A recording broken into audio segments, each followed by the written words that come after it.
Hello students, हम लोग अब वेक्टर का ये तीसरा पार्ट करेंगे। ठीक है, हम लोग वेक्टर में बेसिकली समेशन देख रहे थे, वेक्टर एडिशन, है ना, और ट्रायंगल लॉ का चर्चा भी उस दिन कर दिए थे। ठीक है, तो वहीं से स्टार्ट करते हैं। ट्रायंगल लॉ में जो हमने देखा था, सबसे पहले तुम्हारा टॉपिक है vector addition.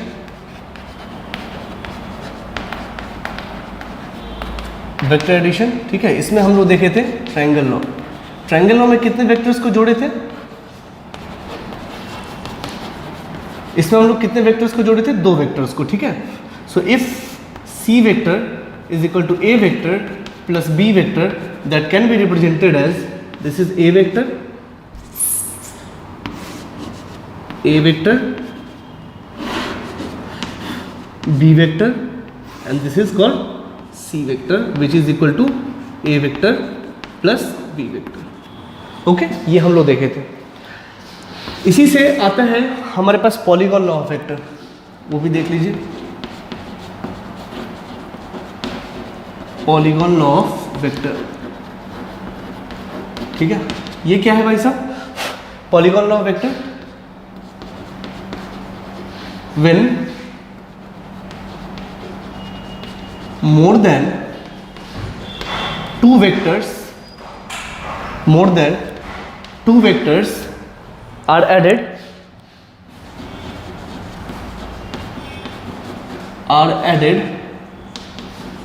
then it forms a polygon। ठीक है, अब मोर देन टू वेक्टर, कितना है वेक्टर? 2 3 4 5 6 जितना भी लेना ले लो। Suppose for an example, and it can be represented like this. Suppose, 1 minute. If this is A vector, B vector, C vector, ठीक है, odd and odd ले लो। Suppose it is D vector, then this is what? Summation. So suppose if this is E vector, then I'll prove it that E vector is A plus B plus C plus D, यानी कि ये जो है वो resultant है इन चारों का। ठीक है, इसको कैसे प्रूव करेंगे? देखिए, अगर देखा जाए A वेक्टर और प्लस B वेक्टर, तो ये है समेशन इसका, and this is what? A vector plus B vector. Okay students, so अगर हम इसको और इसको सम करें तो it will give you this one, this is A plus B plus C। Okay, if I sum this and this, it would be E vector, and that is what? A vector plus B vector plus C vector plus D vector. Okay, so we can say that E vector is the resultant of A, B, C and D। Is this okay? इस तरीके से हम इसको prove करेंगे। हमेशा vectors को दो दो करके ही जोड़ते हैं, ठीक है ना, आप दो दो करके जोड़िए, ठीक है ना। आप दो को जोड़ना जानते हैं तो आप तीसरे को भी जोड़ उसको, फिर उसके जोड़ को तीसरे में जोड़ लीजिए, फिर उसके जोड़ को चौथे में जोड़ लीजिए, और पांचवा भी होता तो भी वैसा ही होता। ठीक है, ये तो इसको लिख लीजिए आप। ठीक है, करना कुछ नहीं है, इसको जोड़ना है इसमें, इसको जोड़ना है फिर इसमें, फिर इसको जोड़ना है इसमें, ठीक है, और फिर this one will be the resultant of this all vectors. ठीक है, लिख लीजिए इसको।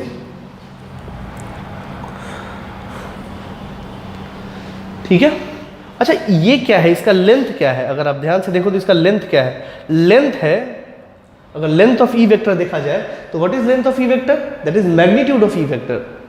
ठीक है, तो अगर आपसे बोला जाए कि मैग्नीट्यूड रिजल्टेंट का निकालिए, तो आपको क्या करना है? रिजल्टेंट वेक्टर के लेंथ निकाल लेना है। That will give you what? Magnitude of resultant vector. Is this okay? चलिए, इसी में एक और आता है, that is called closed polygon.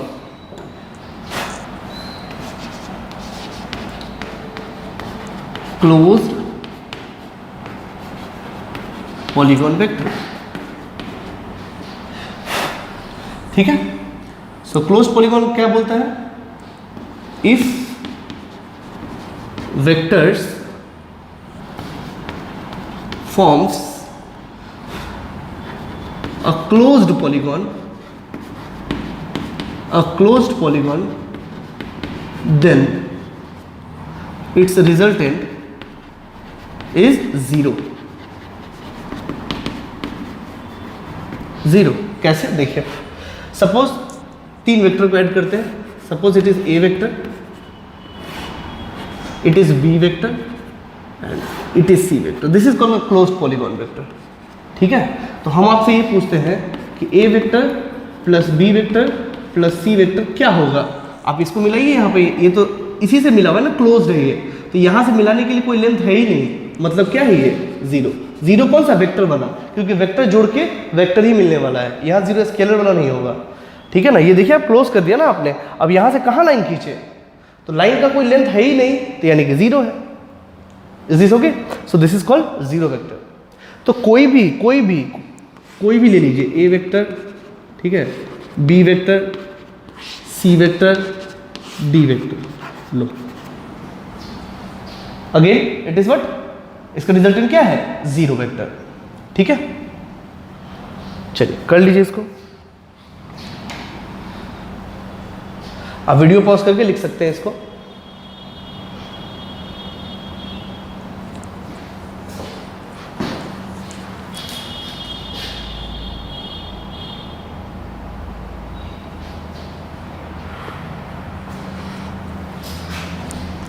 ठीक, चलिए अब आते हैं हम लोग इसी वेक्टर एडिशन में. एक और टर्म है, एक और लॉ है जिसको बोलते हैं पैरेललोग्राम लॉ ऑफ वेक्टर. और ध्यान से देखिएगा, ये बहुत काम का चीज़ है जो आपको पूरे हर जगह पे ज़्यादातर यूज इसी का आएगा. ठीक है, सो नाउ पैरेललोग्राम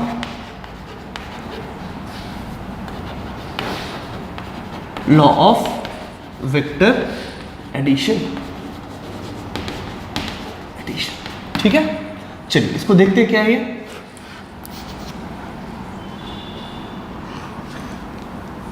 तो ये बेसिकली क्या है, इसमें है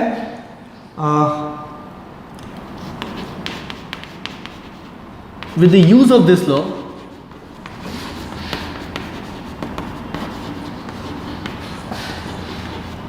we can add two vectors with having their magnitude and angle between them. ठीक है, अगर कोई दो वेक्टर है जिसको जोड़ना है, उसका मैग्नीट्यूड और उसके बीच का अगर एंगल दिया हुआ है तो हम इसको यूज करके बना सकते हैं. ठीक है, चलिए उसको देखते हैं कैसे कर सकते हैं. ठीक है, अच्छा पैरेललोग्राम क्या होता है? जिसमें कि आमने सामने के साइड बराबर होते हैं और पैरेलल होते हैं. ठीक है, चलिए हम कोई दो वेक्टर को ऐड करते हैं. मान लीजिए, अच्छा एक चीज और, अगर मान लीजिए दिस इज ए वेक्टर, ठीक है, अगर हमको इसका इक्वल वेक्टर ड्रॉ करना है तो कैसे ड्रॉ करेंगे? मेरी बात ध्यान से सुनिएगा. इक्वल वेक्टर ड्रॉ करना है तो कैसे ड्रॉ करेंगे? आप इसके पैरेलल में कहीं पे भी रिप्रेजेंट कर लीजिए. सपोज दिस वन, ये दोनों पैरेलल है और इसका मैग्नीट्यूड भी बराबर है. तो ये रिप्रेजेंट करने का तरीका है कि किसी भी इक्वल वेक्टर को अगर आपको ड्रॉ करना है तो आप उसके पैरेलली में और उसके इक्वल लेंथ का वेक्टर ड्रॉ कर लीजिए. इसका मतलब वो उसका इक्वल वेक्टर आप ड्रॉ करना चाह रहे हैं. ठीक है, हम चाहे तो यहाँ भी कर सकते थे. ठीक है, यहाँ पे अगर देखा जाए ए वेक्टर, बी वेक्टर और सी वेक्टर तीनों इक्वल वेक्टर है. ठीक है, पैरेलल होता है तो उसके यूनिट वेक्टर सेम होते हैं, मतलब डायरेक्शन सेम होता है, और लेंथ बराबर है तो उसका मैग्नीट्यूड बराबर है, और मैग्नीट्यूड और डायरेक्शन दोनों बराबर है, मतलब वेक्टर बराबर है. ठीक है, चलिए तो इसको ध्यान में रखते हुए हम लोग आगे अपना काम करेंगे. मान लीजिए दो वेक्टर को ऐड करना है. Suppose this is the vector, suppose this is A vector. ठीक है, अच्छा एक बात ध्यान रखिएगा, मेरी बात ध्यान से सुनिएगा. बच्चे यहाँ बहुत गलती करते हैं. ए वेक्टर और बी वेक्टर, इन दोनों वेक्टर्स को ऐड करना है. इन दोनों वेक्टर्स को हमको ऐड करना है. पहली बात मेरे ध्यान से सुने, इस वेक्टर का मैग्नीट्यूड ए है और इस वेक्टर का मैग्नीट्यूड b है। ठीक है। मेरा कहने का मतलब ये है कि अगर इसका इक्वल वेक्टर अगर हमको बनाना है तो क्या हम यहाँ बना सकते हैं इसके पैरेलल?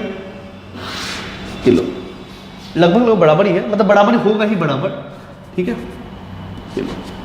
इस बी वेक्टर और इसका मैग्नीट्यूड क्या होगा b, क्योंकि लेंथ बराबर होगा। हमको बनाना है पैरेललोग्राम। ठीक है। अच्छा, दूसरी बात, इसको मिला दीजिए। ठीक है, क्या ये एक पैरेललोग्राम बन गया? आंसर है बिल्कुल बन गया। और ये किसके बराबर है? ए के बराबर है। दो ही वेक्टर, एक ये और एक ये। इसको और इसको, यानी कि इसको यहीं रहने देते हैं, इसको यहाँ रिप्रेजेंट करते हैं, और इन दोनों के बीच में एंगल कितना है? थीटा। ठीक है। अच्छा, मुझे ये बताएं इन दोनों के बीच में एंगल कितना होगा? ऑफ कोर्स थीटा होगा, ऑफ कोर्स थीटा होगा ना, क्योंकि पैरेललोग्राम लो है ना, ये लाइन पैरेलल है और कोरस्पॉन्डिंग एंगल्स इक्वल होता है। ठीक है। अच्छा चलिए, तो वेक्टर कौन कौन है? ये और ये, इन दोनों के बीच में एंगल कितना है? थीटा। वेक्टर कौन है? ये और ये, इन दोनों के बीच में एंगल कितना है? थीटा। एक चीज और जरा देखिए ध्यान से, अगर ये ए वेक्टर है और अगर ये बी वेक्टर है, अगर हम आपको ए और बी के बीच का एंगल बोले तो वो कौन सा एंगल होगा? वो एंगल ये वाला होगा। ठीक है। अब मेरी बात ध्यान से सुनो, इसको कैसे समझेंगे। जब भी एंगल लेना होता है ना, तो दोनों वेक्टर ऐसे होने चाहिए आउटवर्ड, तभी इन दोनों के बीच का एंगल हम लेंगे।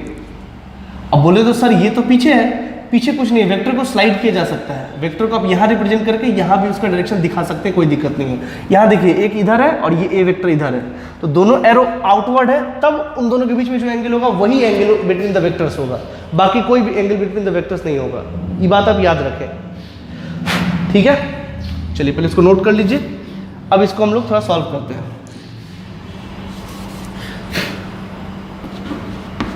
इसका मैग्नीट्यूड क्या है? p। ठीक है, दोनों वेक्टर, ये दोनों वेक्टर है और इन दोनों वेक्टर के बीच का एंगल थीटा दिया हुआ है, बस इतना ही दिया हुआ है आपको। ठीक, चलिए अब क्या करते हैं, इस पर एक परपेंडिकुलर डालते हैं। Suppose this is n। ठीक है, हम लोग रिजोल्यूशन पढ़ चुके हैं और रिजोल्यूशन के हिसाब से देखा जाए तो इस वेक्टर को अगर हम इधर अगर हम डालें तो वो कितना होगा? That is b cos theta. और अगर इसकी बात करें तो ये कितना होगा? This is b sin theta. Is this okay? और हम जानते हैं कि this vector and this vector, this is the sum. ये क्या है? Summation of this vector. ये क्या है? A vector plus B vector, है ना। और सपोज करिए कि सी वेक्टर है जो है A vector plus B vector है। ठीक है, तो इसका जो लेंथ होगा वो क्या होगा? इसका मैग्नीट्यूड, दैट इज सी का मैग्नीट्यूड। इसका लेंथ निकालना है हमको। ठीक है, अब लेंथ कैसे निकलता है? तो with the use of Pythagoras theorem.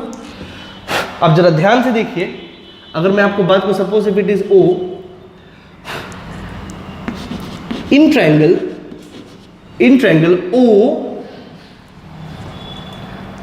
O suppose this is M, this is सी।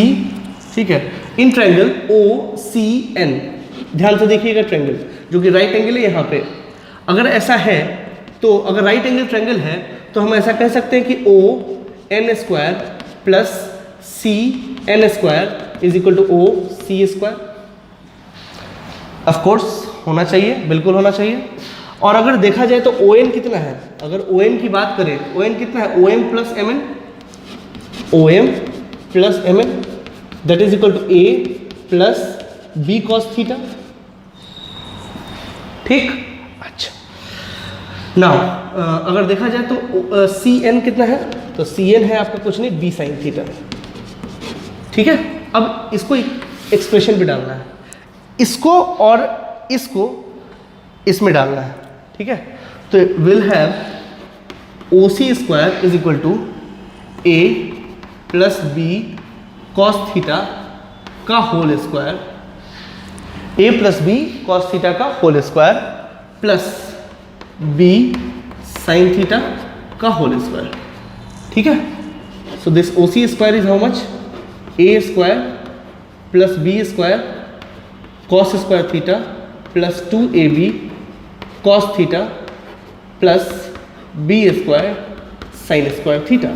इन दोनों को देखिए, अगर हम देखा जाए तो A square plus B square common ले लिया जाए तो it is cos square theta plus sine square theta, okay, and plus 2ab cos theta.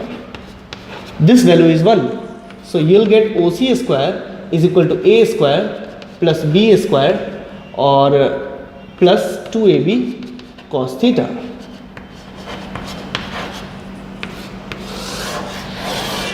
ठीक है, इसको लिख लीजिए, वो बहुत काम का चीज है, उसको लिख लीजिए.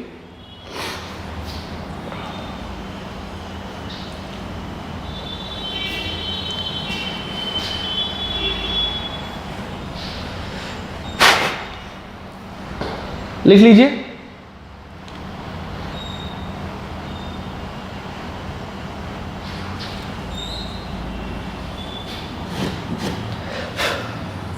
आप पॉज करके लिख लीजिए इसको. सो विल हैव, अगर देखा जाए तो ओसी का वैल्यू कितना आ गया, ओसी का वैल्यू आ गया root under A square plus B square plus 2ab into cos theta. और ये बहुत ही इंपॉर्टेंट रिलेशन है. अच्छा, ओसी क्या है, रिजल्टेंट है. ए और बी का रिजल्टेंट क्या है, ओसी, दिस वन, इसका लेंथ. तो रिजल्टेंट है, इसको कई बार हम लोग आर से डिनोट करते हैं, ठीक है ना. तो इसी को हम आर से डिनोट कर देते हैं और इसके वेक्टर को सपोज अगर इसको हमको आर से डिनोट करना होता, आर क्या होता, रिजल्टेंट, इसलिए हम आर से डिनोट करें और बाकी कोई खास बात नहीं है. ठीक है, चलिए ये कर लीजिए. ठीक है, और ये, हाँ ये तो ओसी ही रहता और ये हो जाता आर का मैग्नीट्यूड, जिसका मैग्नीट्यूड कितना है, आर का मैग्नीट्यूड कितना है, आर. तो रिजल्टेंट का जो मैग्नीट्यूड हो जाएगा वो कितना हो जाएगा, root under A square plus B square plus 2ab cos theta.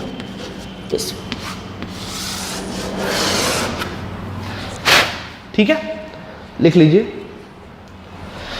ये बहुत इंपॉर्टेंट है, इसको आपको कभी भूलना नहीं है, चाहे कुछ भी हो जाए. ठीक है ना, रात में 2 बजे भी आपसे कोई पूछे तो आपको ये याद होना चाहिए.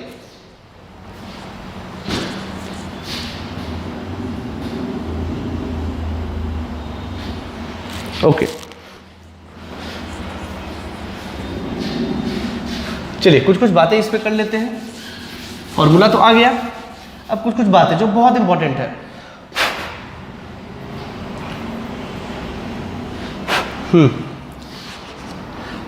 आर का मिनिमम वैल्यू क्या होगा. पहले बात ये देखिए, तो अगर हम अब देखा जाए तो R is equal to this one, अगर देखा जाए तो R is equal to root under A square plus B square plus 2ab cos theta. ठीक है,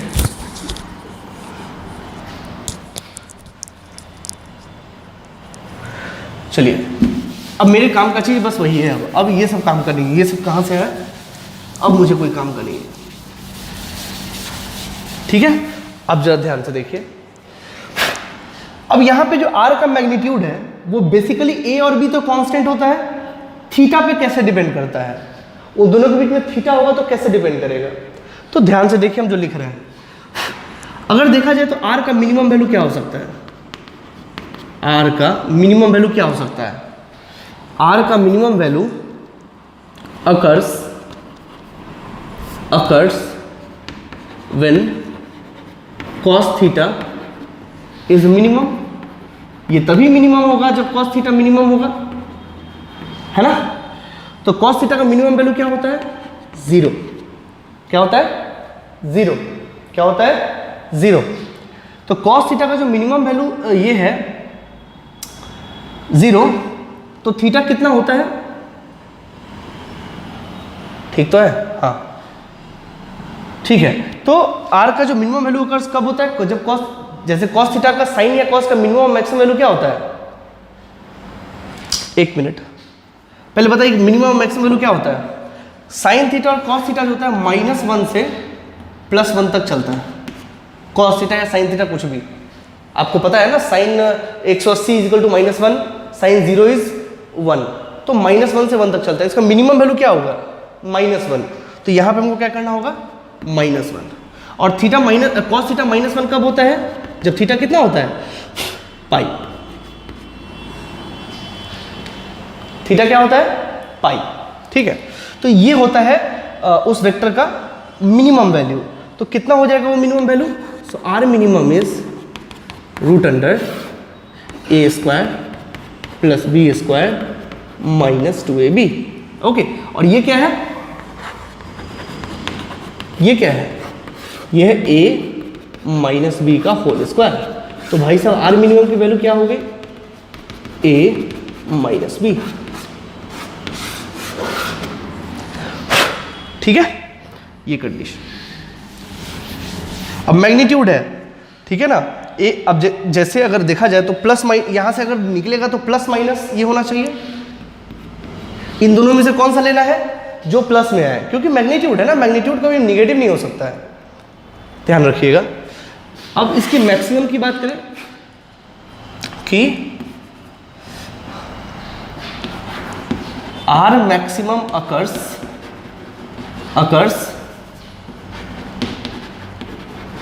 when r maximum occurs when cos theta is maximum।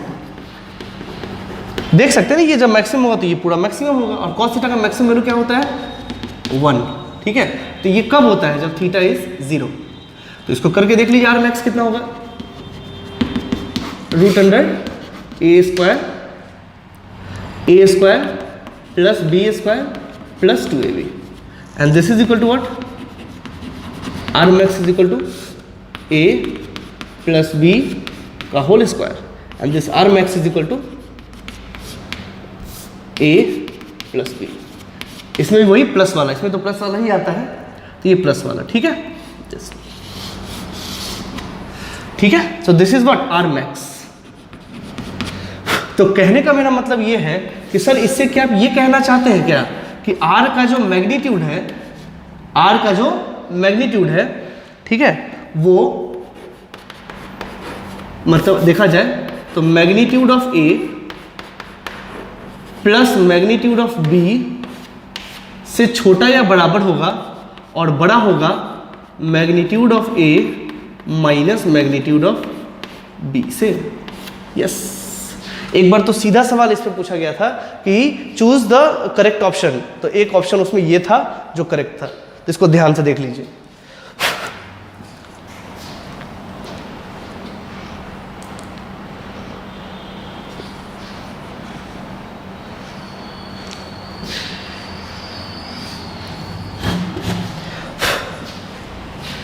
अब वीडियो पॉज करके लिख लीजिए,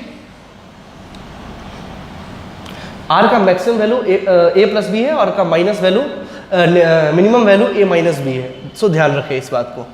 चलिए, अच्छा,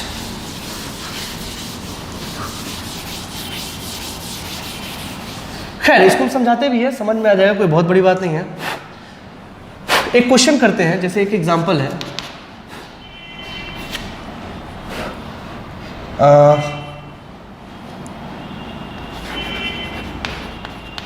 choose the correct option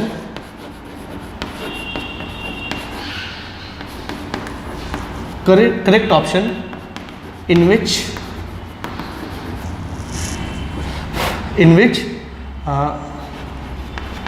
vector summation is possible।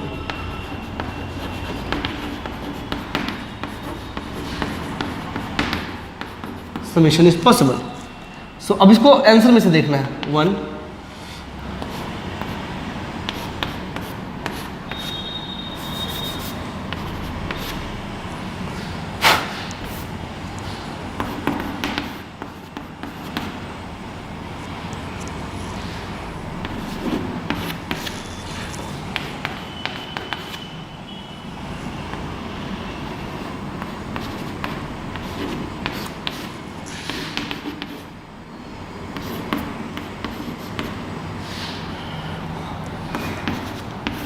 ये इसमें से बताइए कौन सा वेक्टर सम रिप्रेजेंट कर सकता है।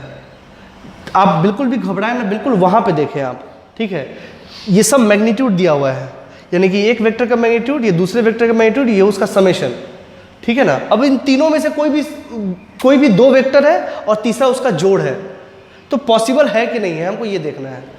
तो पहला बात ये है कि आर वेक्टर का जो मिनिमम होगा वो a माइनस बी होगा और आर का मैक्सिमम a प्लस बी होगा। ठीक है। चलिए यहां देखा जाए तो मान लीजिए कि बड़ा वाले को सम ले लीजिए, होना ही है।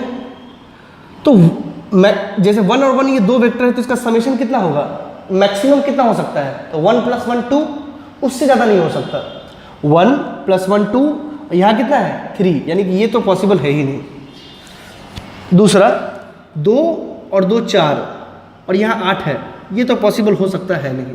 ठीक है। तीसरा 3 और 3 3 3 6, हाँ ये पॉसिबल हो सकता है क्योंकि मैक्सिमम वैल्यू 6 है। ठीक है। 7 4 7 4 11 7 4 11 और यहाँ 13, ये भी नहीं हो सकता। ठीक है। इस तरीके से हम लोग काम करते हैं।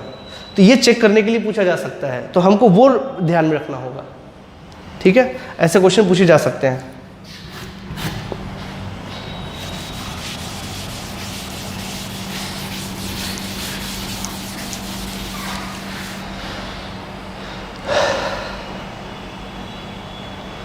चलिए कुछ क्वेश्चंस करते हैं इस पे, और क्वेश्चंस करते हैं। ये सब आर्ग्यूमेंट टाइप सवाल है जिसको हम लोग आंसर से ही देखते हैं। चलिए एग्जांपल, मान लीजिए आपका दिया हुआ वेक्टर 10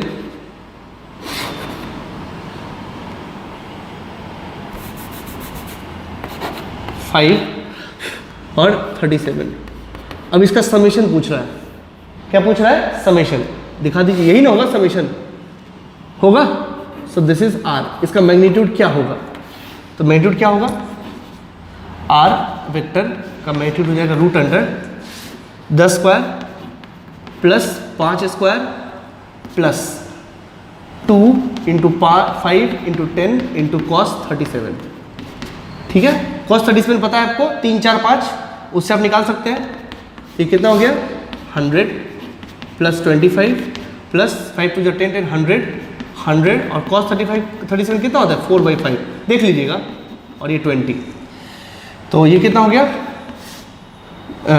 125 और प्लस 20 का 80, तो ये हो गया कितना आई थिंक 205। ठीक है। तो ये हो गया इसका मैग्नीट्यूड। ठीक है। ये और इसी तरीके से, अच्छा इसमें क्या निकल गया आपका मैग्नीट्यूड, क्या निकल गया मैग्नीट्यूड, ध्यान दीजिएगा ये क्या निकला है मैग्नीट्यूड। लेकिन ये दो वेक्टर को जोड़ के आपको क्या आना चाहिए, आना तो वेक्टर ही चाहिए ना, आना क्या चाहिए, वेक्टर आना चाहिए। तो वेक्टर के लिए मैग्नीट्यूड तो आ गया, क्या डायरेक्शन का भी आवश्यकता है। देखिए वेक्टर को रिप्रेजेंट करने का एक पोलर फॉर्म भी है जो हम आपको बताए थे कि अगर ए वेक्टर को रिप्रेजेंट करना है तो उसका मैग्नीट्यूड और एंगल विद एक्स एक्सिस, याद होगा हम करवाए थे। तो यहां तो मैग्नीट्यूड तो आ गया, एंगल अगर एंगल निकाल ले तो क्या उसका वेक्टर आ जाएगा, आंसर है हाँ आ तो जाएगा। तो पहले वो भी निकाल लेते हैं। ठीक है। उसको भी निकालेंगे पैरेललोग्राम लॉ से ही। देखिए मैं दिखाता हूं। मान लीजिए कि वही पिछला वाला, ये दो वेक्टर है, ए वेक्टर और ये बी वेक्टर। ठीक है। ये दोनों बीच में एंगल थीटा है, ये दिया हुआ है। ठीक है। मुझे क्या चाहिए मैं बताता हूं।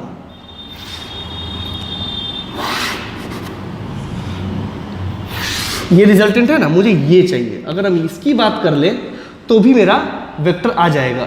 एक मैग्नीट्यूड का निकालना तो फॉर्मूला हम सीख गए हैं, अगर ये फाई आ जाए तो भी वो मेरा वेक्टर हो सकता है। ठीक है। तो इसको कर लेते हैं।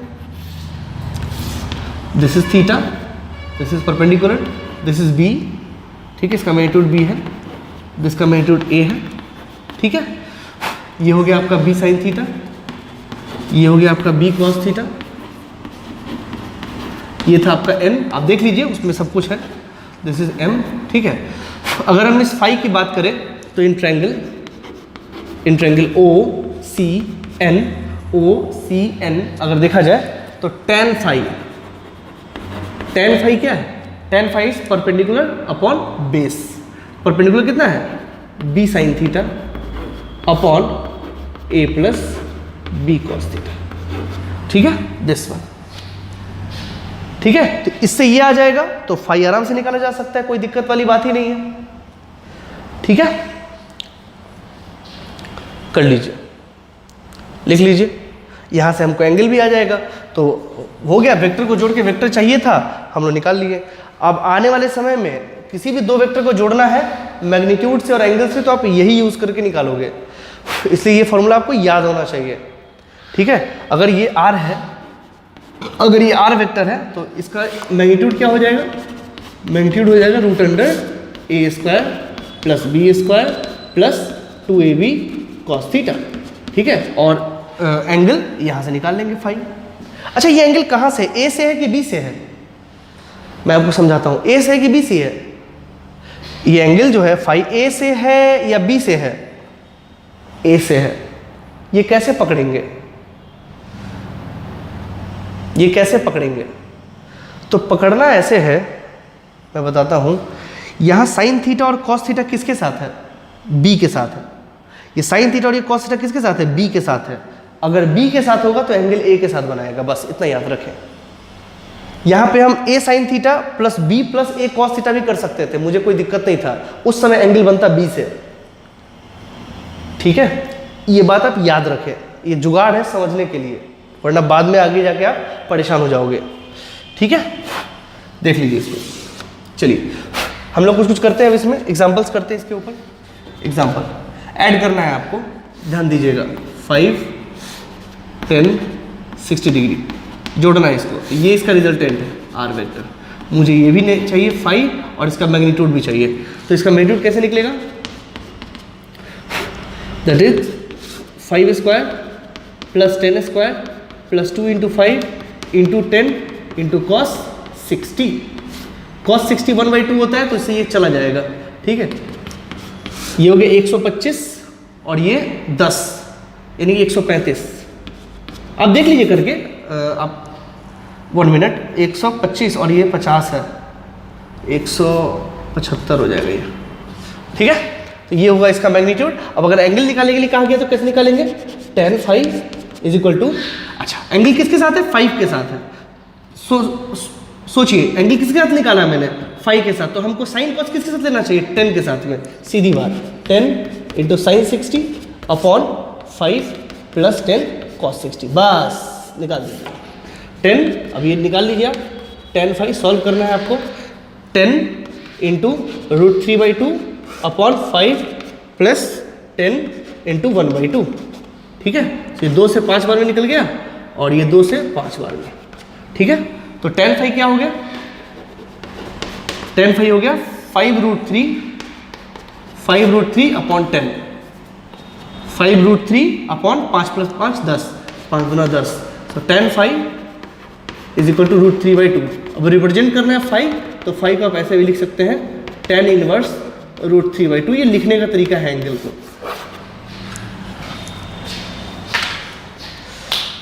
सिंपल। आप वीडियो पॉज करिए, आराम से लिखिए और करते हैं एक आध सवाल।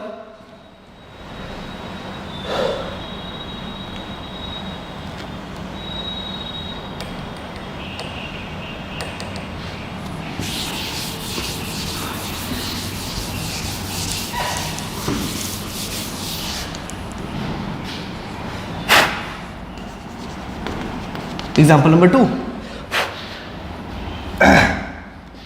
देखिए अगर हम ऐसा करें, ये 5, ठीक है, और ऐसा करें ये 10 जोड़ना है।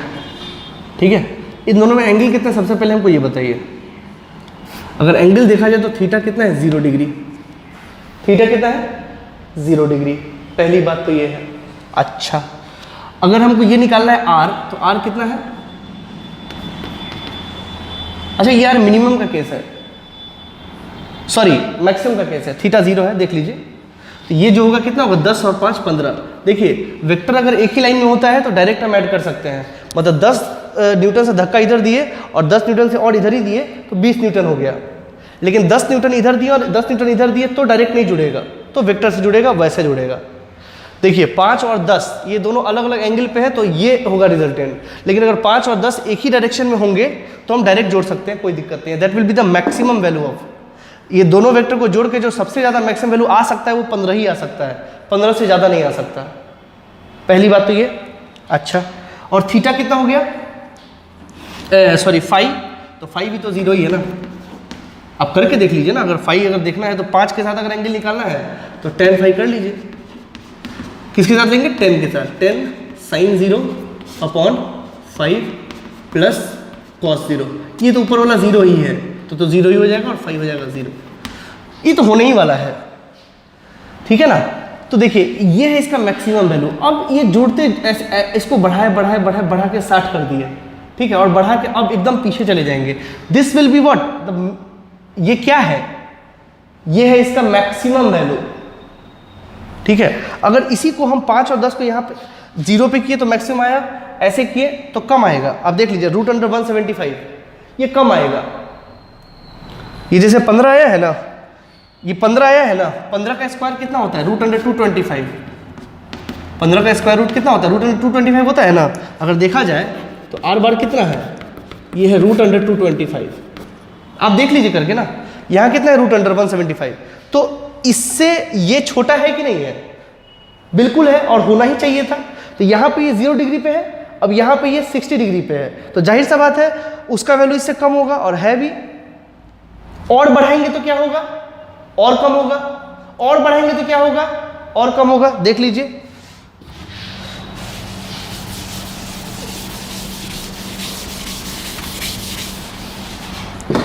एग्जाम्पल नंबर 3, अगर ऐसा रहता, ये है 5 और ये है 10, ये 90 डिग्री है, और अब इन दोनों इसका रिजल्टेंट निकाला जाए r, और ये है 5, दोनों निकाला जाए तो क्या होगा, इसका मैग्नीट्यूड हो जाएगा कितना, √, इसका स्क्वायर प्लस इसका स्क्वायर, और cos 90 0 होता है, 5 square plus 10 square, that is √125। सबसे पहली बात तो ये, ठीक है। देख लीजिए उससे कम है कि नहीं, फिर और कम हो गया, √175 था, अब √125 हो गया, तो और तो घट ही गया ना, ठीक है।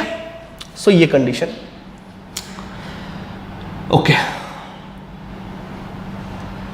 ठीक है।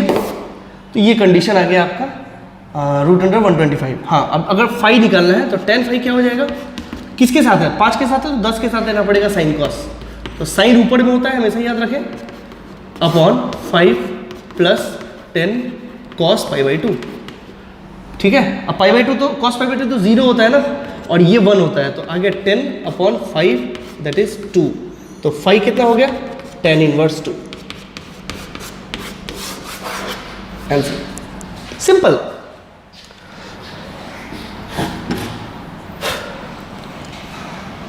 ठीक है, फिर आते हैं और बढ़ाते हैं इसको,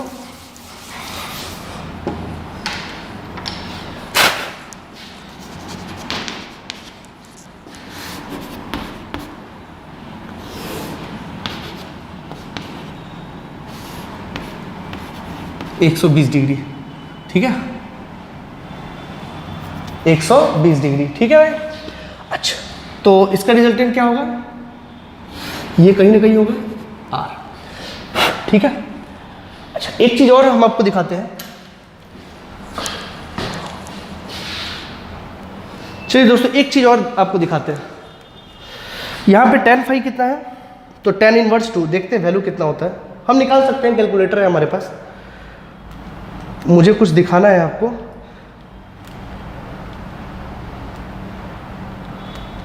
यह है 63 डिग्री, 63 डिग्री, 63.43 है, अप्रोक्सीमेटली 63 डिग्री है। मैं आपसे एक बात पूछना चाहता हूँ, ये फाई है 63 डिग्री, 63 डिग्री, ठीक। अच्छा, ये 63 डिग्री, तो ये कितना हो गया, 90 माइनस 63 दैट इज 27 डिग्री, है ना। हम आपसे एक चीज़ और पूछना चाहते हैं, हमको ये बताइए, ये जो r वेक्टर है, जो रिजल्टेंट वेक्टर है, किसके ज़्यादा करीब है, 10 के ज़्यादा करीब है या 5 के ज़्यादा करीब है, 10 के ज़्यादा करीब है, और ये होना ही है। रिजल्टेंट हमेशा जो बड़ा मैग्नीट्यूड होता है ना, उसी के पास में होता है, याद रखिएगा, रिजल्टेंट हमेशा बड़े वाले मैग्नीट्यूड के पास में होता है। देख लीजिए यहाँ 27 डिग्री इसके ज़्यादा पास में है। अगर हम यहाँ चेक करना चाहें तो भी चेक कर सकते हैं। देखिए पहले तो इसका रिजल्टेंट का मैग्नीट्यूड निकाल लें, अब मैग्नीट्यूड निकाले तो क्या होगा, ए स्क्वायर, पहले निकाल लेते direct, 5 square plus 10 square plus 2 into 5 into 10 into cos 120 degree. ठीक है, कॉस 120 डिग्री क्या होता है? 25 प्लस 100 प्लस 5 10 50 50 दूना 100 और कॉस 120 डिग्री क्या होता है? कॉस 120 होता है कॉस 90 प्लस 30, कॉस 90 प्लस 30, तो कॉस 90 प्लस 30 कितना हुआ? सेकेंड क्वाड्रेंट में आएगा, आपको निकालना मैंने सिखाया है कॉस, इसको कॉस 90 प्लस 30 लिख सकते हैं ना। अब यहाँ पे इसको लिख सकते हैं, 90 है तो चेंज होगा साइन 30, और ये है सेकेंड क्वाड्रेंट में और यहाँ है कॉस, सेकेंड क्वाड्रेंट में साइन पॉजिटिव होता है कॉस नहीं, तो ये होगा माइनस, दैट इज -1/2 इंटू -1/2। ठीक है, तो ये कितना हो गया?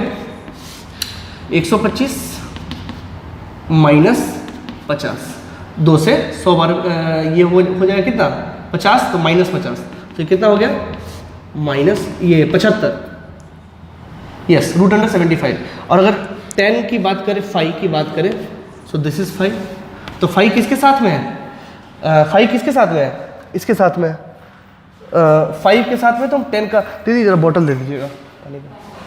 10 5 कितना हो जाएगा? 10 5 हो जाएगा आपका 10 साइन 120 अपॉन 5 प्लस 10 कॉस 120। ठीक है, तो ये कितना हो जाएगा? ये हो जाएगा 10 इंटू साइन 120 कितना? साइन 90 प्लस 30, तो कॉस 30 दैट इज √3/2, तो 10 इंटू √3/2, और वो प्लस में ही होगा क्योंकि साइन है ना, और 5 प्लस 10 इंटू -1/2। ठीक है, तो ये कितना हो जाएगा? ये 5 माइनस 5 मतलब 0, एनीथिंग अपॉन 0 इज इन्फिनिटी, यानी कि 10 5 कितना हो गया? 10 5 इन्फिनिटी, और ये कितना होता है इन्फिनिटी? π/2। अब देख लीजिएगा 10 5 इन्फिनिटी कब होता है? π/2 पे, यानी कि इसका जो रिजल्टेंट है बेसिकली कैसा है मैं दिखा देता हूं आपको। ये ऐसा, ये है रिजल्टेंट π/2। ठीक है, अगर ये π/2 है तो यहां से कितना है? 30 डिग्री। देखिए पास किसके है? 5, ये रिजल्टेंट जो है वो पास किसके है? 5 के कि 10 के? तो आंसर है 10 के। तो बड़े वाले मैग्नीट्यूड के पास में ही रिजल्टेंट होता है, ये बात आप याद रखिएगा। ठीक है,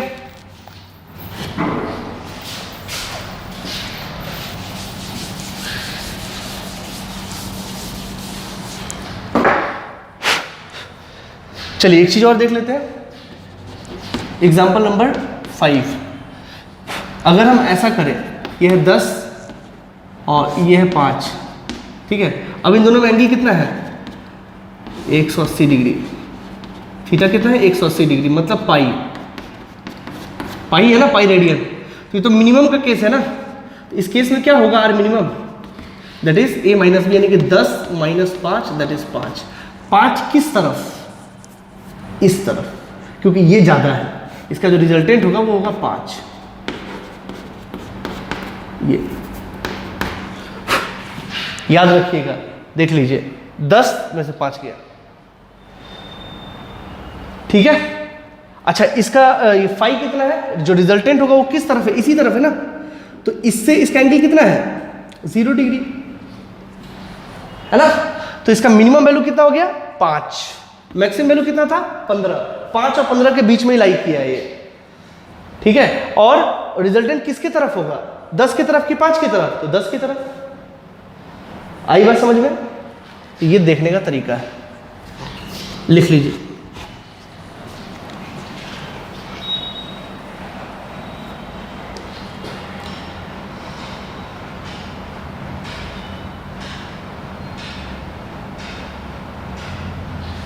चलिए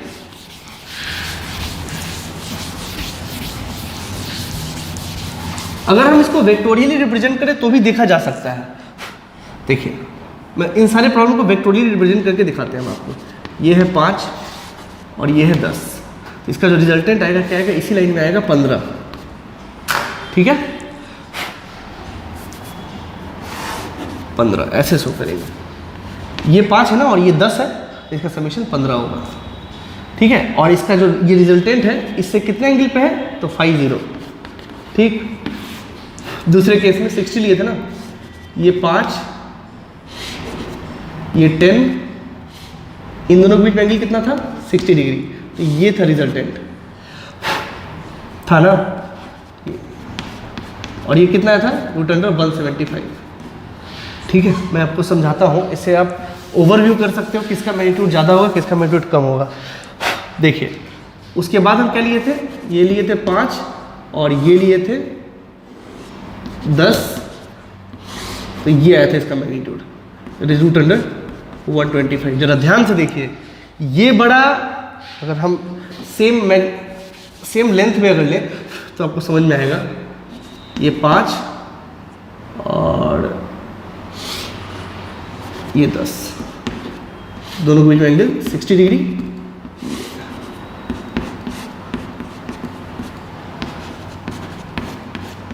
ठीक है, अब बताइए ये बड़ा कि ये बड़ा, तो देख के ही पता कर सकते हो कि इसका लेंथ बड़ा है। ठीक है, अगर ये 120 होता,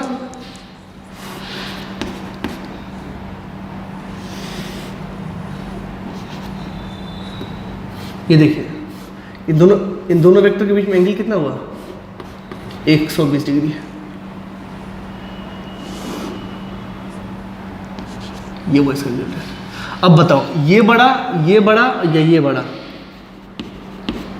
ये आया था रूट अंडर कितना आया था 75 आया था। देख लीजिए, इस तरीके से रिप्रेजेंट करते हैं इसको। ठीक है, तो रिप्रेजेंटेशन से भी आप देख सकते हो कि ये सबसे बड़ा है, इसका लेंथ इससे छोटा है और इसका लेंथ सबसे छोटा है।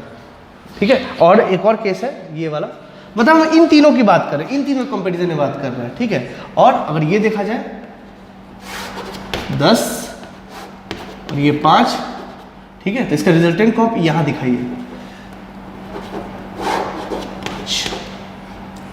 ठीक है, ये वो सब एक्चुअली मैग्नीट्यूड में सबसे छोटा वो है, बट इन तीनों में आप कंपेयर कर सकते हो कौन सबसे छोटा है, तो ये वाला सबसे छोटा है। ठीक है, तो थीटा अगर 0 से लेकर 180 तक बढ़ता है, ठीक है, तो वेक्टर का मैग्नीट्यूड क्या होता है, घटता है। और 180 से फिर 0 की तरफ बढ़ता है तो वेक्टर क्या होता है, बढ़ता है। आप रख के देख सकते हो आगे। ठीक है, चलिए लिख लीजिए सारी बात, इंपॉर्टेंट बातें हैं। कुछ बातें और हैं जो ध्यान देने लायक है, वो भी देख लीजिए, जो याद रखिएगा तो फायदा होगा, क्योंकि कई बार सवाल सीधा सीधा पूछा जाता है। देखिए क्या है, देखिए दो इक्वल वेक्टर, ये बहुत पूछा जाता है। इक्वल वेक्टर अगर मान लो ये 10 है, ठीक है, और ये भी 10 है, मान लो कि ये भी 10 है, ठीक है, और इन दोनों में 60 डिग्री का एंगल है। इसको ऐसे भी रिप्रेजेंट किया जा सकता है 10 60 डिग्री, ठीक है। इसका मैग्नीट्यूड क्या होगा, तो इसका मैग्नीट्यूड हो जाएगा कितना, निकाल लीजिए,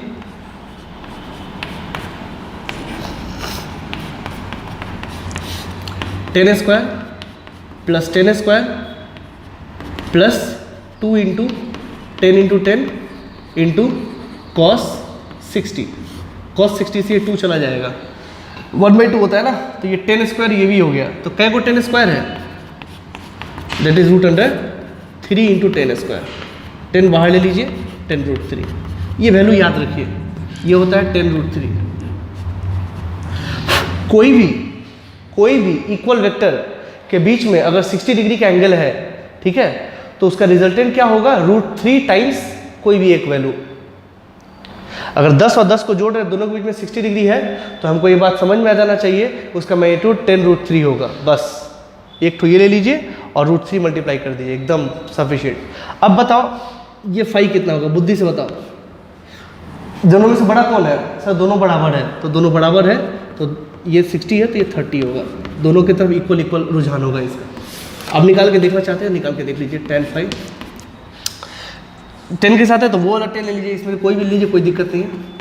10 sin 60 अपॉन 10 प्लस 10 cos 60। ठीक है, तो ये 10 sin 60 कितना हो गया, sin 60 √3/2 हो जाएगा 5√3 और +10 plus 10 into cos 6 that is 5, ये हो गया √3 5√3/15, तो 5 या 15, दिस इज 1/√3। 1/√3 कब होता है, ये कब होता है, ये सौभाग्य प्राप्त होता है 30 डिग्री पे, देख लीजिए आगे, वहाँ नहीं था, ठीक है।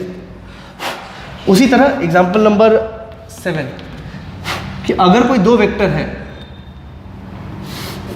इक्वल वेक्टर 10 10, दोनों ऐसे हैं, मतलब 90 डिग्री पे है,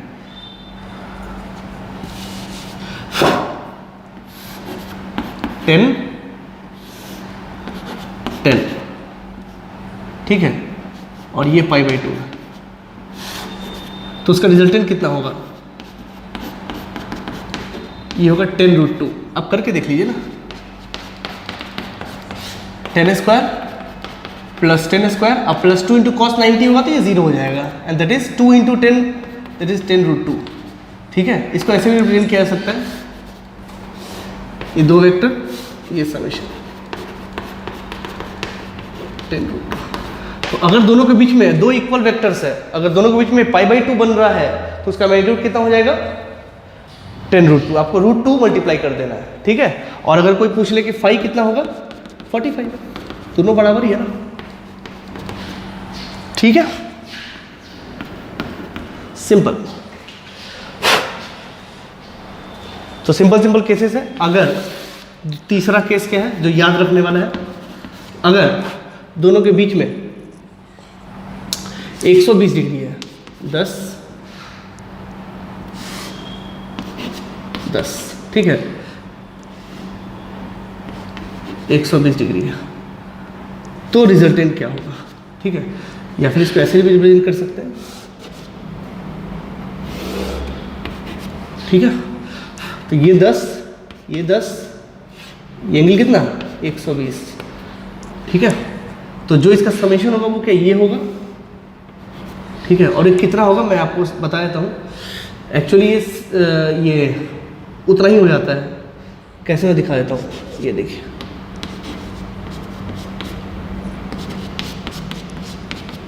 √10² plus 10² plus 2 into 10 into cos 120 degree, cos 120 होता है -1/2,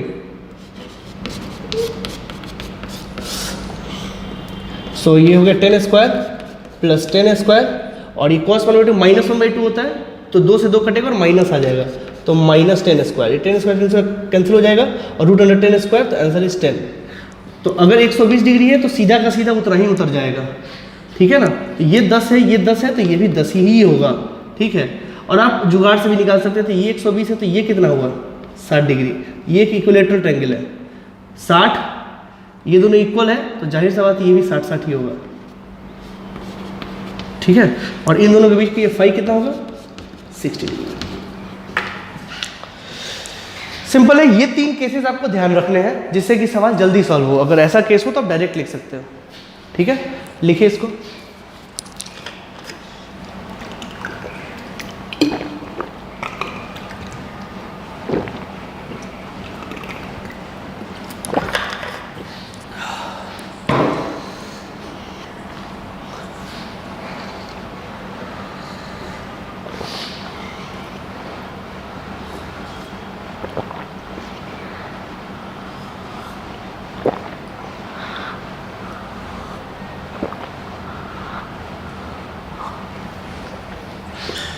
तो इस तरीके से वेक्टर को जोड़ना हम लोग सीखे पैरेललोग्राम लॉ ऑफ वेक्टर से, ठीक है।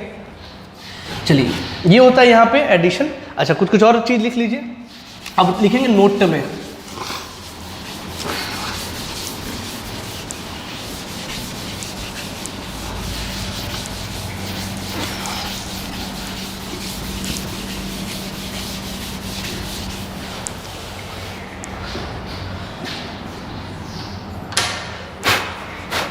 नोट, अब नोट उतारेंगे, ठीक है।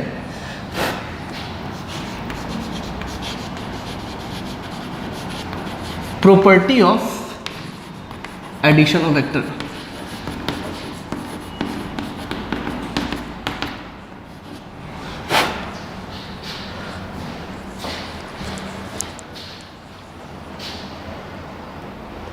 ठीक है। अब इसमें प्रॉपर्टी क्या है, तो मैथमेटिकल प्रॉपर्टी जो है इसका वो है it obeys commutative law.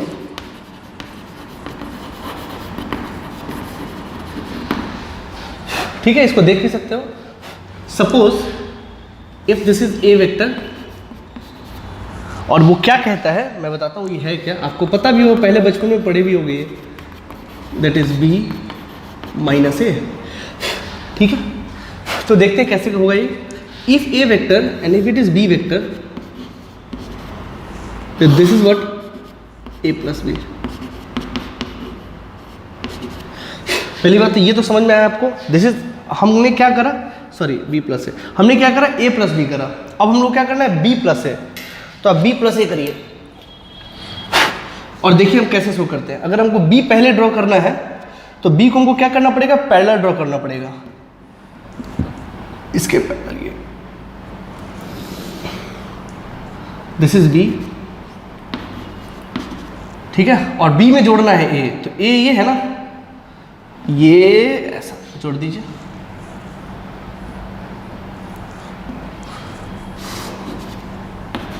This is ए, ठीक है। अब this is B plus A, so you can see if this is parallel to this and this is parallel to this, then this would be parallel to this. ठीक है, और इस दोनों का direction भी देखिए इधर ही है, दोनों एक दूसरे के पैरेलल है, और इन दोनों का लेंथ भी बराबर है। लेंथ तो बराबर होना ही है, उसमें कहीं से कोई दिक्कत नहीं है। ठीक है, तो डायरेक्शन भी दोनों का बराबर है, ये इधर है और ये भी इधर ही है, यानी कि दोनों वेक्टर बराबर है। ठीक है, तो in this way we can explain that it obeys commutative law. ठीक है, आफ्टर दैट एक और सिंपल, ये तो समझ में आ जाता है, इट ओबेज डिस्ट्रीब्यूटिव लॉ।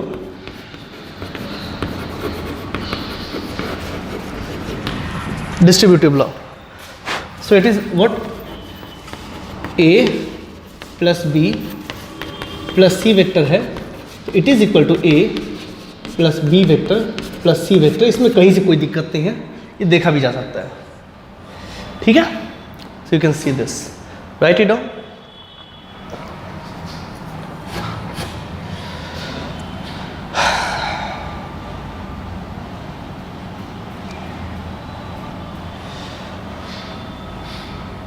लिख लीजिए इसको। ये है एडिशन ऑफ वेक्टर, जिसमें आपको ये सारी बातें समझ आनी चाहिए।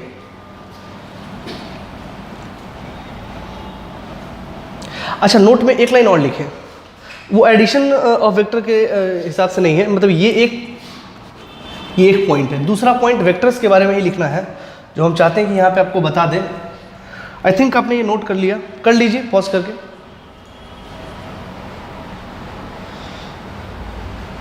चलिए,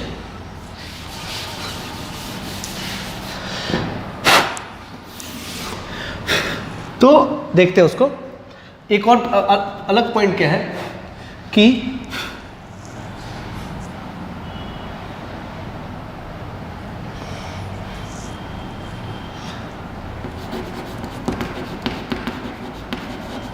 मिनिमम नंबर नहीं, सॉरी,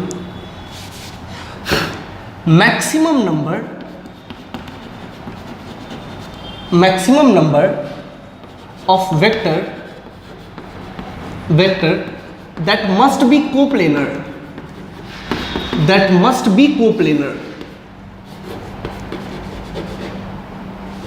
मतलब एक ही प्लेन में होंगे, उसका मैक्सिमम नंबर क्या है, तो आंसर है 3।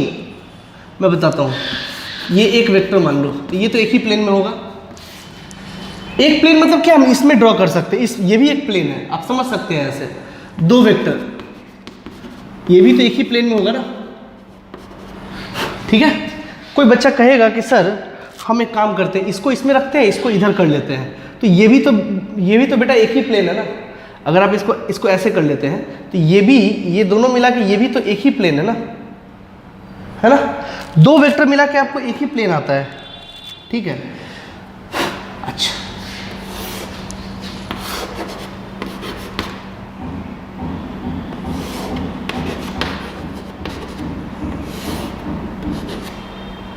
मान लीजिए 3 वेक्टर है, ठीक है, ये भी एक ही प्लेन में होगा। आप चाह के भी इसको अलग प्लेन में नहीं कर सकते अगर तीनों मिला हुआ है, ठीक है ना। मैं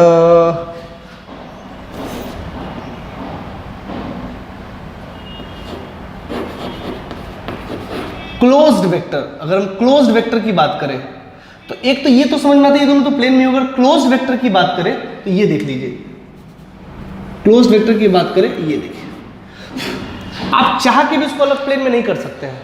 आप सोच के देख लीजिए, नहीं हो पाएगा। लेकिन अगर 4 होता, अगर ये ए वेक्टर और ये बी वेक्टर, ठीक है, हम चाहते हैं तो एक वेक्टर यहाँ कर देते हैं और फिर इसको जोड़ देते हैं। तो ये एक प्लेन में नहीं है, ये अलग अलग प्लेन में है। देख लीजिए, ये 3D फिगर है, ये है ना। तो ये और 4 वेक्टर मतलब हो सकता है कोप्लेनर, मैं ये नहीं कह सकता नहीं हो सकता। दैट मस्ट बी, यहाँ क्या लिखा हुआ है, मस्ट बी। हम कॉन्फिडेंस से कह सकते हैं कि अगर 3 वेक्टर है और वो क्लोज्ड है तो वो कोप्लेनर ही होगा, ठीक है। 4 वेक्टर है और क्लोज्ड है तो it may be coplanar, it may not be coplanar. देखिए ना यहाँ पे 1 2 तीसरे वेक्टर को ऐसे कर दे, चौथे वेक्टर को ऐसे ज्वाइन कर दे, तो ये कोप्लेनर नहीं हो सकता है। हो भी सकता है अगर हम चारों वेक्टर को इसी प्लेन में बना देते हैं, ये लो सी वेक्टर ये हो गया कोप्लेनर, एक ही प्लेन में हो गया। लेकिन जरूरी नहीं है, लेकिन इसके साथ आप कुछ नहीं कर सकते। अगर ये ए है ये बी है तो आपको जोड़ना अगर है तो आपको इधर ही आना पड़ेगा, ठीक है ना। आप किसी और प्लेन में जाके इसको नहीं जोड़ सकते। So I think it is clear.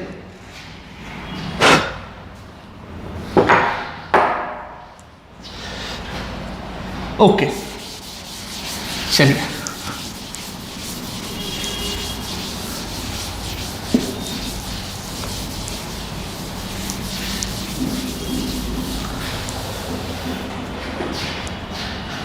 अब आते हैं दोस्तों सब्ट्रैक्शन ऑफ वेक्टर।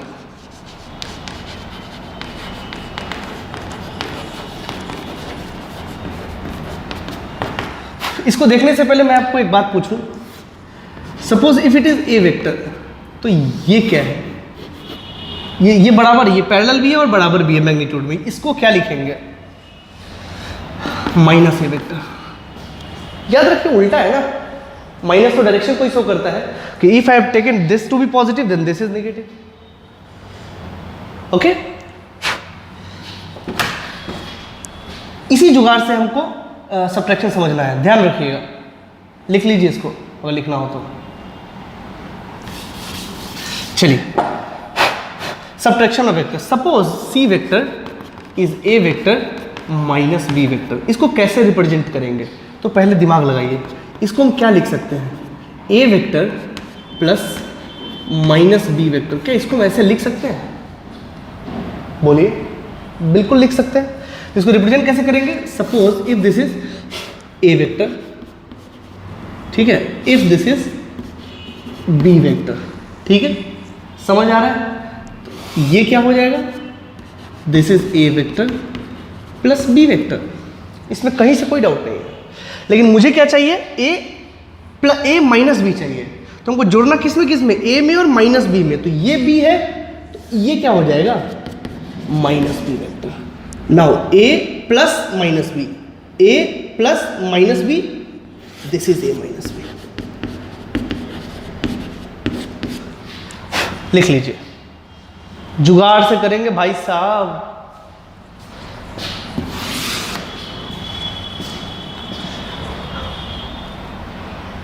ठीक है, अच्छा इसका और इसके मैग्नीट्यूड में क्या अंतर आएगा, कुछ नहीं, दोनों मैग्नीट्यूड बराबर, खाली डायरेक्शन उल्टा है। अगर a प्लस बी का समेशन ये है तो a माइनस बी ये होगा,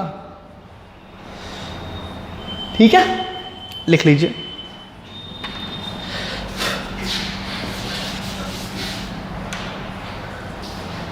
चलिए कुछ चीज और देख लेते हैं।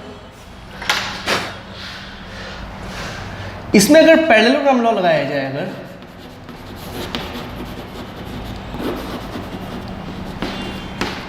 इन सब्ट्रैक्शन ऑफ वेक्टर,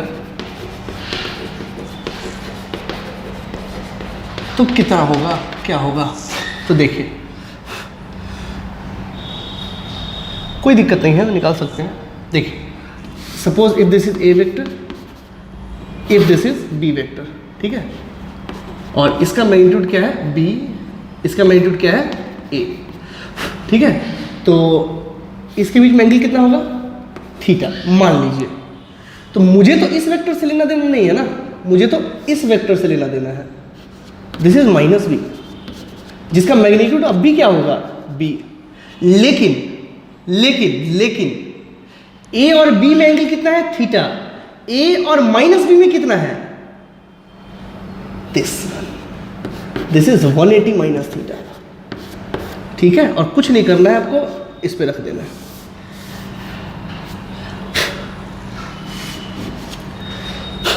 ठीक है, और ये होगा आपका a माइनस बी का मैग्नीट्यूड, वो कितना हो जाएगा, सपोज वो c का मैग्नीट्यूड है, तो c का मैग्नीट्यूड कितना हो जाएगा।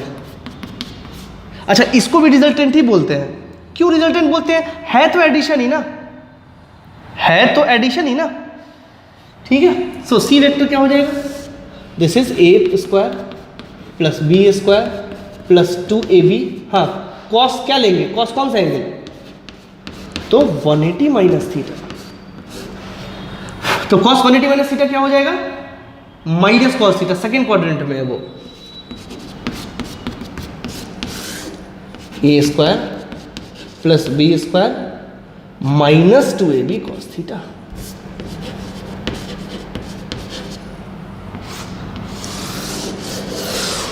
और अगर मुझे एंगल चाहिए, सपोज दिस इज फाई, तो tan फाई क्या है, tan फाई किसके साथ है, a के साथ है, तो मुझे किसका लेना पड़ेगा b का, तो that is b sine 180 minus theta and a plus b cos 180 minus theta, this one, ठीक है। और अगर थीटा के टर्म्स में लेना, अगर मतलब 180 माइनस थीटा ने थीटा के टर्म्स में लिखोगे कोई बात नहीं है, उसको तोड़ दो, that is b sine theta, ये तो प्लस का प्लस ही रह जाएगा, and this is a minus b cos theta, this,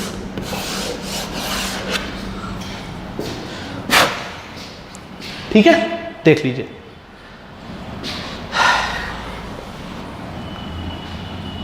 अगर कोई दो वेक्टर उसको जोड़ना है तो पैरेलल नंबर से क्या आता है, root under A square plus B square plus 2ab cos theta, और अगर उसको घटाना है तो क्या हो जाएगा उसका magnitude, root under A square plus B square minus 2ab cos theta. याद रह जाए तो कोई दिक्कत वाली बात नहीं है।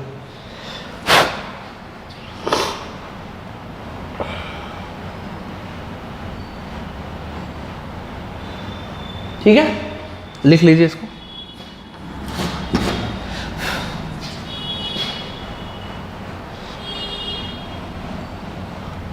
चलिए,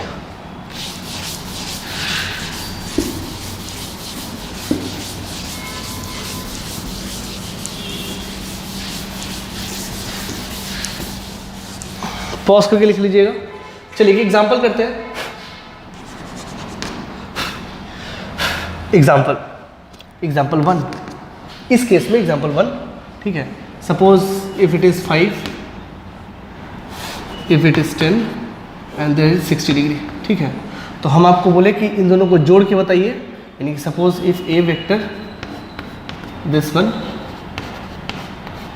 ठीक है, तो हम आपको बोले find A vector minus B vector, suppose that is equal to R vector, suppose. तो हमको क्या करना पड़ेगा, मैग्नीट्यूड कितना हो जाएगा, क्या ले लेंगे सीधा, 5 square plus 10 square minus 2 into 5 into 10 into cos 60, ठीक है। ये से ये खत्म हुआ, ठीक है, that is what 125 minus 50 root under 75, ठीक है। So this is what 75 root under 75, और ये हुआ इसका मैग्नीट्यूड। अगर हम इसके फाई की बात करें, सपोज पहले तो रिप्रेजेंट कैसे कर पाएंगे इसको, ये है 5 और ये है 10, तो मुझे इसके बीच में चाहिए ना। सबसे पहले तो इसको लिख लीजिए, ये कुछ नहीं इसका सीधा है भाई साहब, रुको रुको रुको रुको,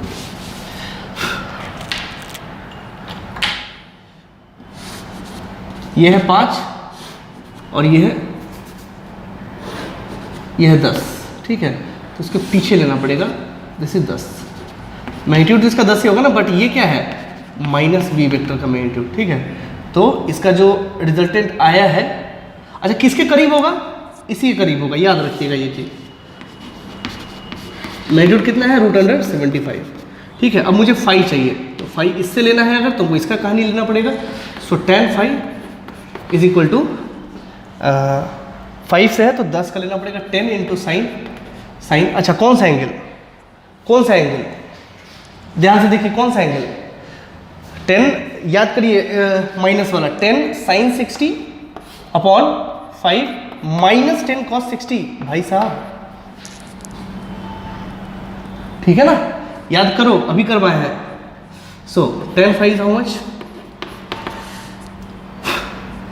tan phi is how much, ये तो cos 60, ये इन्फिनिटी हो गया, यानी फाई इज व्हाट 90 डिग्री, कोई बात नहीं है, फाई क्या आएगा 90 डिग्री, मतलब अगर देखा जाए तो ये कुछ ऐसा आएगा, ये दिस इज,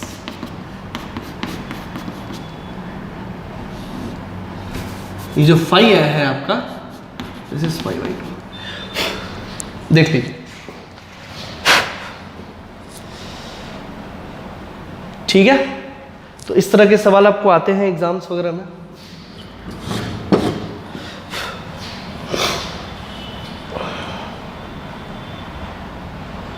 चलिए लिख लीजिए,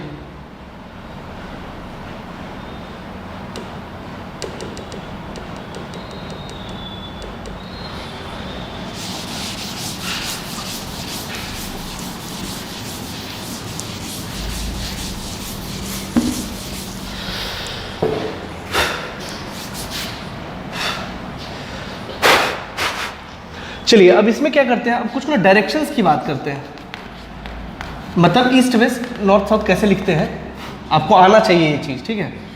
आप सबसे पहले ये कर लीजिए, और ये ईस्ट है तो ये वेस्ट होगा, और इस तरफ अपना मुंह कर लीजिए, क्योंकि सूर्य इधर से निकलता है, हाथ ये राइट दाहिना हाथ है तो ये दक्षिण होगा, यानी कि साउथ, और ये नॉर्थ। मुझे ऐसे ही याद रहता है, आपको भी ऐसे याद रखना है तो रख सकते हैं। ये होता है डायरेक्शन बनाने का तरीका, या फिर जो आपको आता है वो भी सही है, बनना सही चाहिए, ठीक है ना। तो इसमें ये तो डायरेक्शंस हो गए। अब कई बार क्या होता है ना कि मतलब जो एंगल दिया रहता है, ये जैसे ये कौन सा एंगल है, suppose if it is 45 degree, तो इसको क्या बोलेंगे, इसको बोलेंगे नॉर्थ ईस्ट, ठीक है। अगर इस डायरेक्शन की बात करें, अगर ये 45 डिग्री पे है, तो सवाल में क्या लिखा रहेगा, नॉर्थ वेस्ट। अगर ये 45 डिग्री है, इसको क्या बोलेंगे, साउथ वेस्ट, या वेस्ट साउथ, कोई दिक्कत नहीं है। अगर ये दिया हुआ है और ये 45 डिग्री है, तो इसको क्या बोलेंगे, साउथ ईस्ट, लिख लीजिए।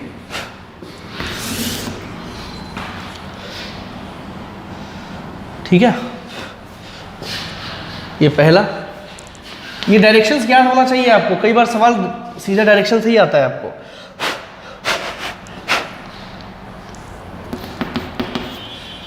ठीक है, अभी मान लीजिए कि ऐसा दिया हुआ है, ईस्ट वेस्ट नॉर्थ साउथ। अगर ये 30 डिग्री है, इसको क्या बोलेंगे, इस डायरेक्शन को क्या बोलेंगे, इस डायरेक्शन को क्या बोलेंगे, तो मेरी बात सुनिए, इसको बोलेंगे 30 डिग्री नॉर्थ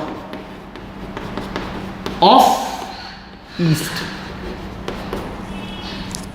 30 डिग्री नॉर्थ किसका, ईस्ट का। ये लिखने का तरीका है, याद रखिए, this is called 30 degree north. कहां से, ईस्ट से। 30 डिग्री नॉर्थ कहां से, ईस्ट से, that is why it is given 30 degree north of east. ठीक है, अगर सपोज करो कोई और भी रैंडम ले लो, नॉर्थ साउथ ईस्ट और वेस्ट, इसको क्या बोलेंगे, रैंडम है, क्या बोलेंगे इसको, 30 degree south of west, west से साउथ चलना है कितना, 30 डिग्री, इसको क्या बोलेंगे, 30 डिग्री साउथ ऑफ वेस्ट।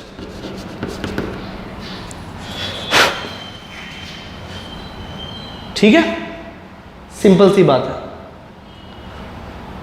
ये बात आपको याद होना चाहिए दोस्तों।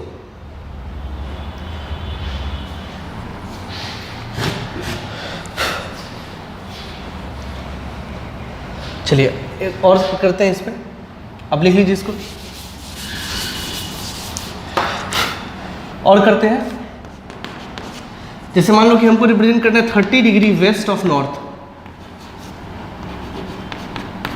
वेस्ट ऑफ नॉर्थ क्या बोलेंगे, कैसे लिखेंगे इसको? सबसे पहले तो ये बना लीजिए, ईस्ट वेस्ट नॉर्थ और साउथ। 30 डिग्री वेस्ट जाना है किसके, नॉर्थ के। 30 डिग्री वेस्ट जाना है किसके, नॉर्थ के। ये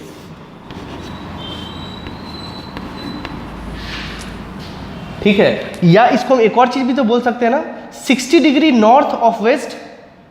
इसको आप यहां कर दीजिए, इसको यहां कर दीजिए, तो इसका कॉम्प्लीमेंट्री एंगल डाल दीजिए 60 डिग्री। समझने का तरीका है, ठीक है, ये सब याद रखें, ये सब पूछा जाता है एग्जाम्स वगैरह में। ठीक है, चलिए एक क्वेश्चन करते हैं एडिशन और सब्ट्रैक्शन पे, काफी अच्छा सवाल है, करते हैं एक सवाल।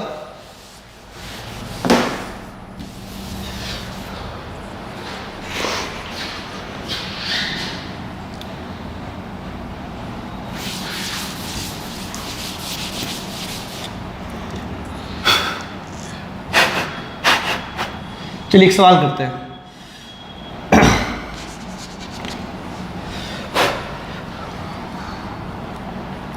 एग्जाम्पल कोई भी कर लीजिए, 1 ही कर लीजिए, ठीक है। A bike is moving with 10 kilometre per hour, 10 kilometre या 40 किलोमीटर पर आवर, चलिए 40 kilometre per hour towards east, towards east and take sharp right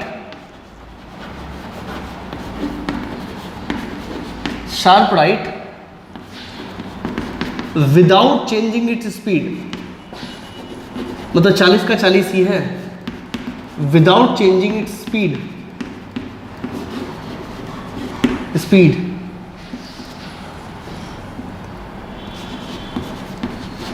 what is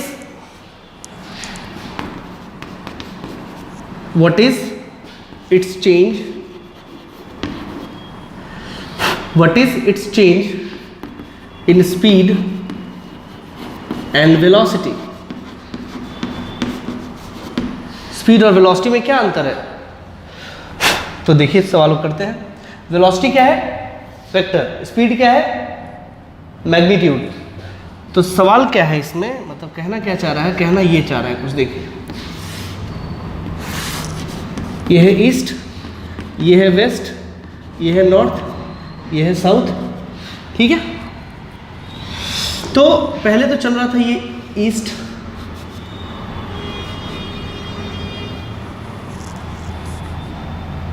ठीक है, मान लीजिए v1 जो वेलोसिटी 1 है वो इस तरफ है, that is how much, 40 kilometre per our. फिर ये अपने राइट मुड़ गया, इसका v2, इसका स्पीड कितना है, 40 किलोमीटर पर आवर, ठीक है। अब सवाल पूछा जाता है, सवाल क्या पूछा गया, चेंज इन स्पीड, मैग्नीट्यूड में क्या अंतर आया है, ये बोला हुआ है towards without changing it speed, speed को कोई चेंज किया ही नहीं गया है। तो इसका आंसर चेंज इन स्पीड कितना हुआ, चेंज इन स्पीड 0,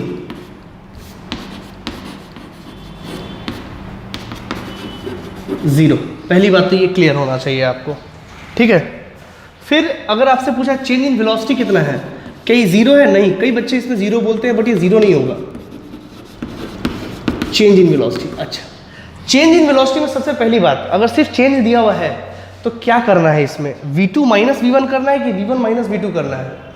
एक चीज कन्वेंशन याद रखिए, कभी भी कोई चेंज पूछता है मतलब फाइनल माइनस इनिशियल है, ठीक है। तो ये इनिशियली ये फाइनल है, तो मुझे V2 माइनस V1 करना है। तो ध्यान देखिएगा वो कितना होगा और उसको वेक्टर फॉर्म में लिखना है।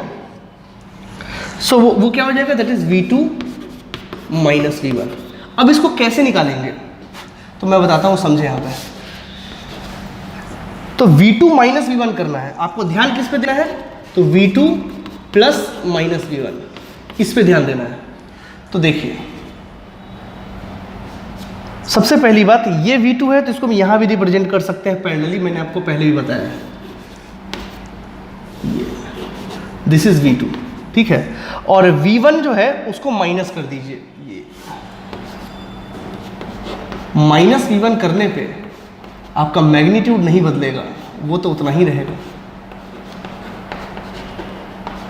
ठीक है। और इसका भी उतना ही है, तो इसका मैग्नीट्यूड कितना होगा, तो दोनों के बीच में 90 डिग्री है, तो सर ये 40√2 हो जाएगा, इसमें कोई दिक्कत नहीं है। लेकिन डायरेक्शन की बात करी जाए तो कितना होगा, तो ये तो सर 45 डिग्री है, तो ये क्या है, ये है साउथ और ये है वेस्ट। क्या है ये, साउथ वेस्ट। तो what is it's answer, change in velocity कितना हो जाएगा, V2 minus V1, that is 40√2 towards south west. तो ऐसे कई सारे सवाल पूछे जा सकते हैं इसमें और आप कर सकते हैं, ठीक है। लिख लीजिए इसको।